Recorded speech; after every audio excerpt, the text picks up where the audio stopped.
आप सुन रहे हैं जगत गुरु तत्वदर्शी संत रामपाल जी महाराज द्वारा लिखित पुस्तक जीने की राह। परम अक्षर ब्रह्म गीता ज्ञान दाता से अन्य है। गीता ज्ञान दाता ने स्वयं गीता अध्याय 18 श्लोक 62 में कहा है कि हे भारत, तू सर्व भाव से उस परमेश्वर अर्थात परम अक्षर ब्रह्म की शरण में जा। उस परमेश्वर की कृपा से ही तू परम शांति को तथा शाश्वत स्थान अर्थात सनातन परम धाम को प्राप्त होगा। गीता अध्याय 15 श्लोक 4 में गीता ज्ञान दाता ने बताया है कि तत्वदर्शी संत मिलने के पश्चात तत्व ज्ञान रूपी शस्त्र द्वारा अज्ञान को काटकर परमेश्वर के उस परम पद की खोज करनी चाहिए, जहां जाने के पश्चात साधक फिर लौटकर कभी संसार में जन्म नहीं लेते, अर्थात उनको सनातन परम धाम प्राप्त हो जाता है। जहां परम शांति है, कोई कष्ट नहीं है, वहां मृत्यु नहीं होती, वहां वृद्धावस्था नहीं होती, किसी पदार्थ का अभाव नहीं है। जिस परमेश्वर से संसार रूपी वृक्ष की प्रवृत्ति विस्तार को प्राप्त हुई है, उसी परमेश्वर की भक्ति करनी चाहिए। गीता अध्याय 13 श्लोक 17 में गीता ज्ञान दाता ने बताया है कि वह पर ब्रह्म अर्थात मेरे से दूसरा प्रभु, दूसरे शब्दों में परम अक्षर ब्रह्म, यानी जिसके विषय में गीता अध्याय 8 श्लोक 3 में कहा है, ज्योतियों का भी ज्योति, माया से अति परे कहा जाता है। बोध रूप यानी जानने योग्य परमात्मा तत्व ज्ञान से प्राप्त करने योग्य है और सबके हृदय में विशेष रूप से स्थित है। गीता अध्याय 13 श्लोक 17 विचार करें, जिस तत्व ज्ञान से परम अक्षर ब्रह्म प्राप्त होता है उसे सूक्ष्म वेद भी कहते हैं। उसका ज्ञान गीता ज्ञान दाता को नहीं है। इसलिए गीता ज्ञान दाता ने गीता अध्याय 4 श्लोक 32 तथा 34 में बताया है कि यज्ञों अर्थात धार्मिक अनुष्ठानों का विस्तार पूर्वक ज्ञान स्वयं ब्रह्मण है मुखे। सच्चिदानंद घन ब्रह्म परमात्मा अर्थात परम अक्षर ब्रह्म अपने मुख कमल से बोलकर बताता है। जो सच्चिदानंद घन ब्रह्म की वाणी कही जाती है उसे तत्व ज्ञान कहते हैं। उसे जानकर साधक सर्व पापों से मुक्त हो जाता है। गीता अध्याय 4 श्लोक 32। पाठकों से निवेदन है कि गीता अध्याय 4 श्लोक 32 के मूल पाठ में ब्रह्मण्य शब्द है। गीता प्रेस गोरखपुर से प्रकाशित गीता या अन्य स्थानों से प्रकाशित गीता में अनुवादकों ने ब्रह्मण्य का अर्थ वेद किया है, जो गलत है। गीता अध्याय 17 श्लोक 23 में भी ब्रह्मण्य शब्द है। उसमें अनुवादकों ने ठीक अर्थ सच्चिदानंद घन ब्रह्म किया है।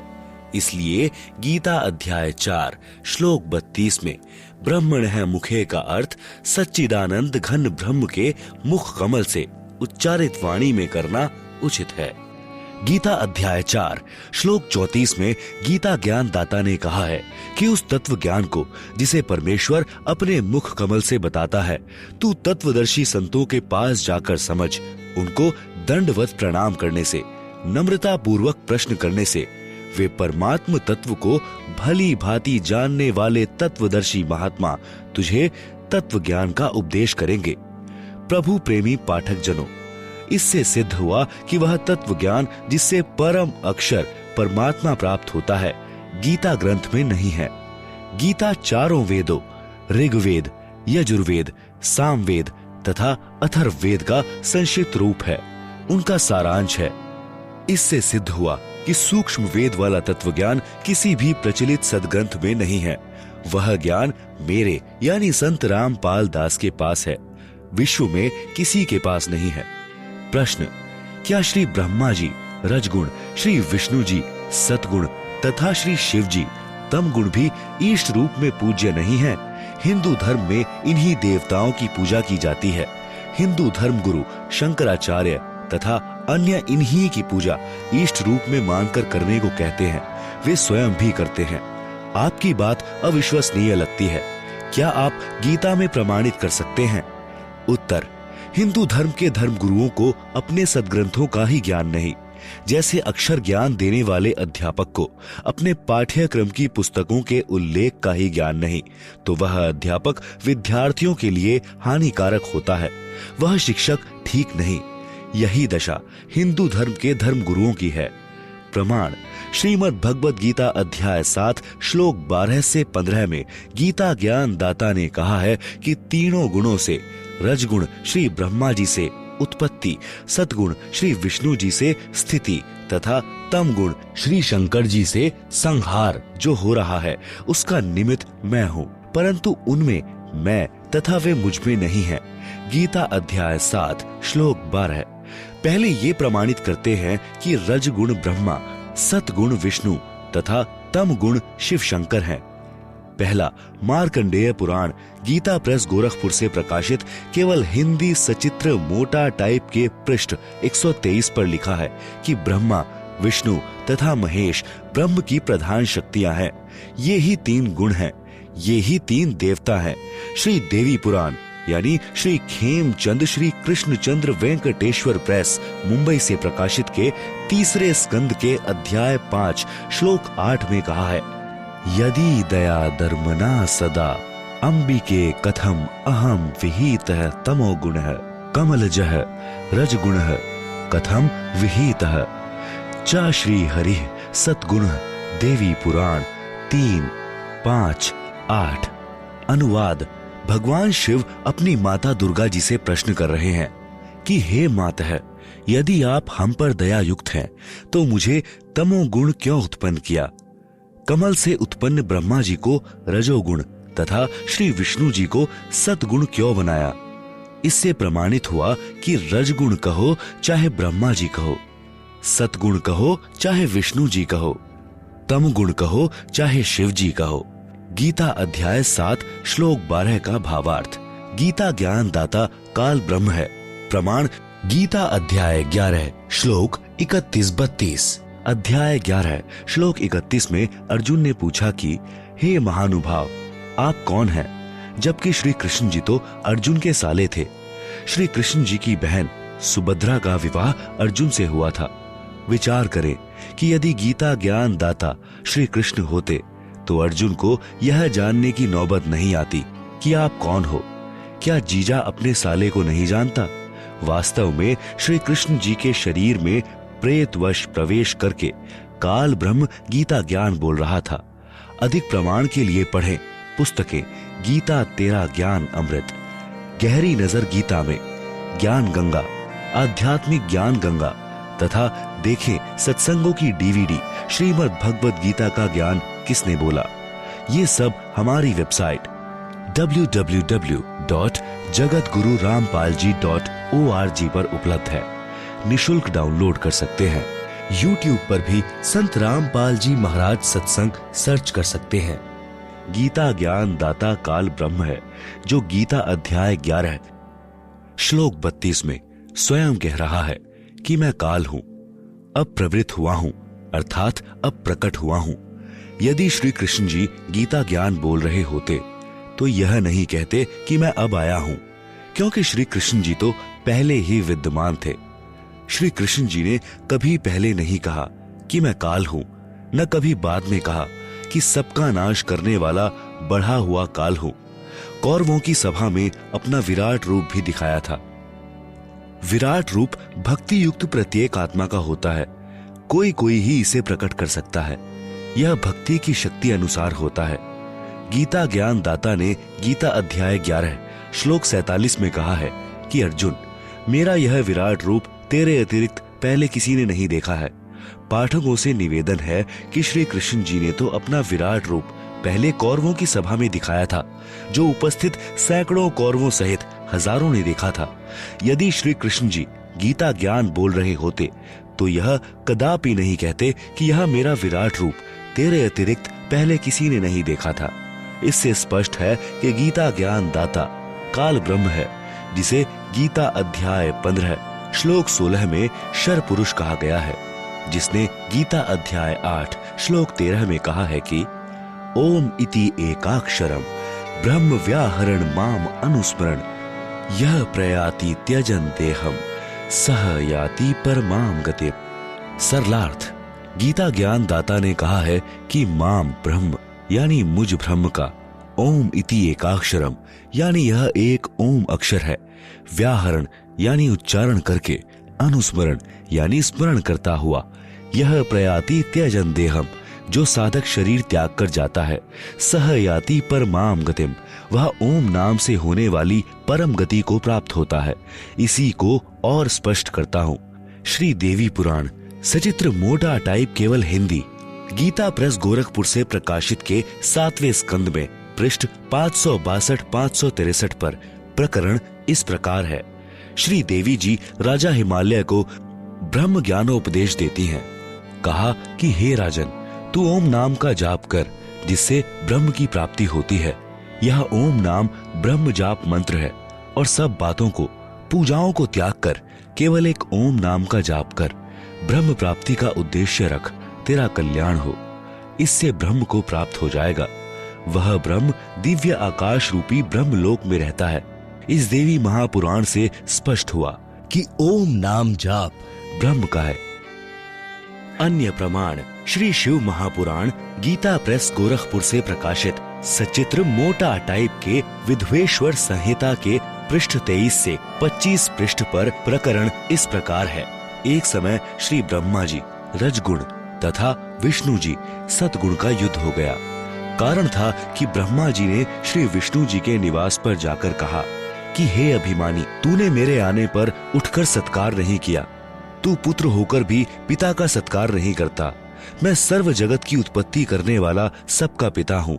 यह वचन सुनकर श्री विष्णु जी को अंदर से तो बहुत क्रोध आया, परंतु ऊपर से मुस्कुराते हुए कहा कि आजा पुत्र, मैं तेरा पिता हूँ। तेरी उत्पत्ति मेरे नाभि कमल से हुई है। इसी बात पर दोनों ने हथियार उठा लिए, आपस में युद्ध करने लगे।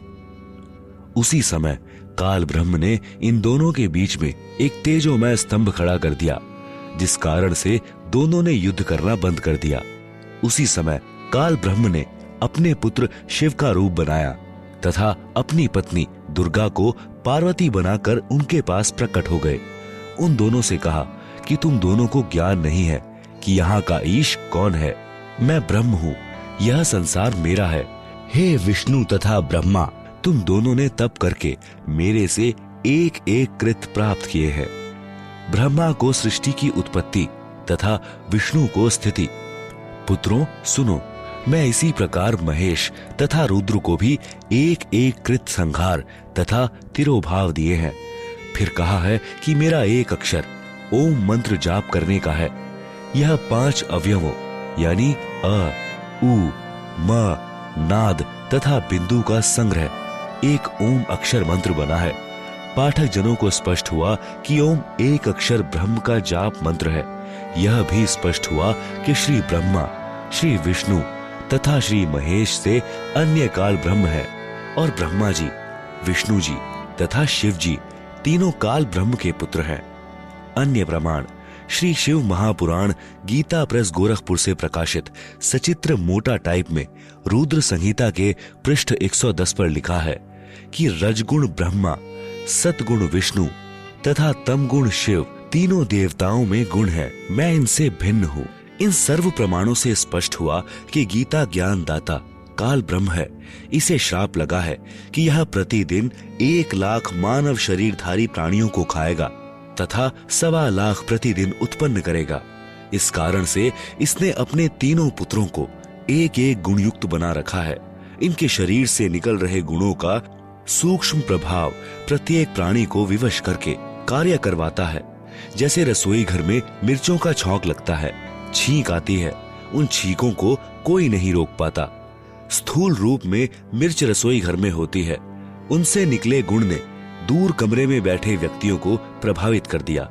इसी प्रकार तीनों देवता श्री ब्रह्मा जी, श्री विष्णु जी तथा श्री शिव जी अपने अपने लोकों में रहते हैं, परंतु उनके शरीर से निकल रहे गुणों का सूक्ष्म प्रभाव तीनों लोकों, स्वर्ग लोक, पाताल लोक, पृथ्वी लोक के प्राणियों को प्रभावित करता रहता है, जिससे काल ब्रह्म के लिए 1 लाख मानव का आहार तैयार होता है। इसीलिए गीता अध्याय 7 श्लोक 12 में गीता ज्ञान दाता ब्रह्म ने कहा है कि तीनों गुणों से जो कुछ भी हो रहा है उसका निमित्त कारण मैं ही हूँ। जैसे रजगुण ब्रह्मा जी से उत्पत्ति, सतगुण विष्णु जी से स्थिति तथा तम गुण शिव जी से संहार होता है, यह सब मेरे लिए ही इनके द्वारा हो रहा है ऐसा जान। परंतु वे मुझ में और मैं उनमें नहीं हूँ, क्योंकि काल ब्रह्म इन तीनों देवताओं से भिन्न रहता है। गीता अध्याय 7 श्लोक 12। सारा संसार इन्हीं तीन गुणों रजगुण ब्रह्मा, सतगुण विष्णु तथा तम गुण शिव पर ही मोहित है, इन्हीं तक ज्ञान रखता है। इन तीनों देवताओं से परे मुझको तथा अव्ययम उस अविनाशी परमात्मा को नहीं जानता। गीता अध्याय 7 श्लोक 13। क्योंकि यह अलौकिक त्रिगुणमयी मेरी माया अर्थात मेरे पुत्रों द्वारा फैलाया माया जाल बड़ी दुस्तर है, निकम्मी है। जो साधक केवल मुझ यानी काल ब्रह्म को भजते हैं, वे इस माया यानी ब्रह्मा विष्णु महेश की भक्ति से होने वाले लाभ से अधिक लाभ ब्रह्म भक्ति में है। इसलिए कहा है कि जो इन तीनों से मिलने वाले लाभ को त्याग कर काल ब्रह्म की साधना करते हैं, वे इनका उल्लंघन करके अर्थात इनकी साधना का त्याग कर देते हैं, का उल्लंघन कर जाते हैं। गीता अध्याय 7 श्लोक 14। गीता अध्याय 7 श्लोक 15 में कहा है कि तीनों गुणों रजगुण ब्रह्मा जी, सतगुण विष्णु जी तथा तमगुण शिव जी रूपी माया जाल द्वारा जिनका ज्ञान हरा जा चुका है, अर्थात जो साधक इन तीनों देवताओं से भिन्न प्रभु को नहीं जानते, इन्हीं से मिलने वाले नाम मात्र लाभ से ही मोक्ष मानकर इन्हीं से चिपके रहते हैं, इन्हीं की पूजा करते रहते हैं, ऐसे व्यक्ति असुर स्वभाव को धारण किए हुए मनुष्यों में नीच दूषित कर्म करने वाले मूर्ख जन मुझ काल ब्रह्म को नहीं बचते। गीता अध्याय 7 श्लोक 15। गीता अध्याय 14 श्लोक 19 में गीता ज्ञान दाता ने कहा है कि जिस समय दृष्टा अर्थात तत्व ज्ञान सुनने वाला और जो तीनों गुणों रजगुण ब्रह्मा, सतगुण विष्णु तथा तम गुण शिव की इष्ट रूप में पूजा करने वाला अपनी पुरानी धारणा को नहीं बदलता, अर्थात इन तीनों के अतिरिक्त किसी को कर्ता नहीं मानता और इन तीनों से परे पूर्ण परमात्मा का ज्ञान भी प्राप्त कर लेता है, वह मेरे ही जाल में रह जाता है। गीता अध्याय 14 श्लोक 19। गीता अध्याय 14 श्लोक 20 में गीता ज्ञान दाता ने कहा है, देहधारी मनुष्य इन तीनों का उल्लंघन करके अर्थात इन तीनों की पूजा त्याग कर ही जन्म मरण तथा वृद्धावस्था के तथा अन्य सब दुखों से मुक्त होकर परमानंद अर्थात गीता अध्याय 18 श्लोक 62 तथा अध्याय 15 श्लोक 4 में वर्णित परम शांति तथा सनातन परम धाम को प्राप्त होता है। सारांश, तीनों देवताओं ब्रह्मा जी रजगुण, विष्णु जी सतगुण तथा शिव जी तम गुण की पूजा करने वाले राक्षस स्वभाव को धारण किए हुए मनुष्यों में नीच दूषित कर्म करने वाले मूर्ख कहा है। भावार्थ है कि इनकी पूजा नहीं करनी चाहिए। कारण 1, श्री ब्रह्मा जी रजगुण की पूजा हिरण्यकश्यप ने की थी, अपने पुत्र प्रहलाद का शत्रु बन गया, राक्षस कहलाया, कुत्ते वाली मौत मरा। 2, श्री शिव जी तमगुण की पूजा रावण ने की थी, जगत जननी सीता को उठाया, पत्नी बनाने की कुचेष्टा की, राक्षस कहलाया, कुत्ते की मौत मरा। भस्मासुर ने भी तम गुण शिव जी की पूजा की थी, राक्षस कहलाया, बेमौत मारा गया। 3, श्री विष्णु जी की पूजा करने वाले वैष्णव कहलाते हैं। एक समय हरिद्वार में एक कुंभ का पर्व लगा। उस पर्व में स्नान करने के लिए सर्व संत गिरी, पुरी, नाथ, नागा पहुंच गए। नागा श्री शिवजी तमगुण के पुजारी होते हैं तथा वैष्णव श्री विष्णु सद्गुण के पुजारी होते हैं। सभी हरिद्वार में हर की पैड़ी पर स्नान करने की तैयारी करने लगे, जो संख्या में लगभग 20,000 थे।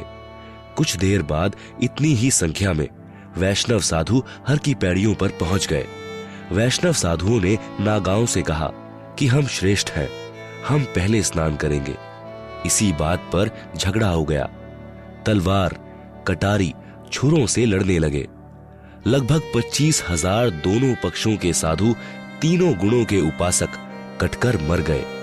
इसलिए गीता अध्याय 7 श्लोक 12 से 15 में तीनों गुणों रजगुण ब्रह्मा जी, सतगुण विष्णु जी तथा तम गुण शिवजी के उपासकों को राक्षस स्वभाव को धारण किए हुए मनुष्यों में नीच दूषित कर्म करने वाले मूर्ख कहा है। इससे सिद्ध हुआ कि श्री ब्रह्मा रजगुण, श्री विष्णु सतगुण तथा श्री शिव तम गुण की भक्ति करने वाले मूर्ख राक्षस मनुष्यों में नीच तथा घटिया कर्म करने वाले मूर्ख व्यक्ति हैं, अर्थात इनकी पूजा करना श्रीमद् भगवद गीता में मना किया है। इनकी इष्ट रूप में पूजा करना व्यर्थ है। आप सुन रहे हैं जगत गुरु तत्वदर्शी संत रामपाल जी महाराज द्वारा लिखित पुस्तक जीने की राह।